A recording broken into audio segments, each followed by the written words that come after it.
දැන් මේ පින්තූරේ දිහා බලන්න. ඔයාලට හිතෙන්නේ මේ කොහෙද කියලා?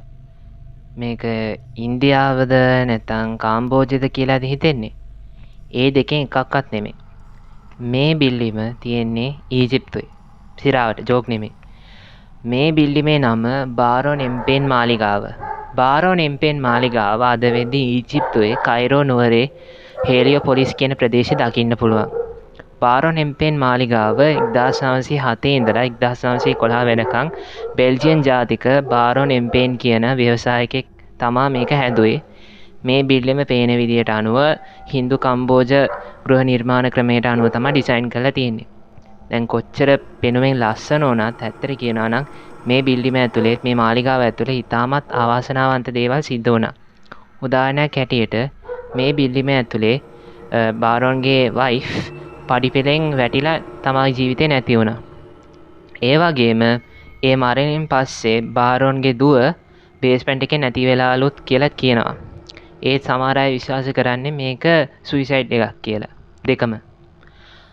දැන් සමහර අයත් කියනවා මේ බිල්ඩිමට විසිට් එකක් දැම්මොත් ඒගොල්ලන්ටත් මේ දෙන්නගේ හොල්මන් දෙන්නම පේනවලු. ඒ විතරක් නෙමේ සමහර අයත් විශ්වාස කරනවා මේ මාලිගාව ඇතුලේ එක කාමරයක් තියෙනවා. ඒ කාමරය ඇතුලේ බාරොන්ම පවා ඔය නරක ජාතියේ තියෙන මන්තර සහ ඔය තියෙන මේ මායාවන් කරලා තියෙනවලු. බාරොන්ගේ හොල්මන පමණක් නොව ඔය සමහර අයත් කියනවා මේ මාලිගාව ඇතුලේ ටිකක් ඔය සද්ද අර බයත් හිතෙන සද්ද ගොඩක් වාර්තා කරලා තියෙනවා. ඒ මදිවට 1982 අහම්බෙන් ඒ මාලිගාවේ ප්‍රධාන කණුවේ ගින්දරයක් මතුවුණා. ඒ වගේම ඒ ගින්දරේ ඉබේම නිවුණා. සිරාවට කියන්නේ කවුරුවත් ඒක මේ නිවන්නේ කියන එක ඉබේම නිවුණා. අන්තිමේදී 1997 දී යක්ෂයෝ වඳිනවා කියලා සමහර අයව පොලිසියෙන් අත්අඩංගුවට ගත් පසු මේ බිල්ඩිම සම්පූර්ණයෙන්ම වහලා දැම්මා.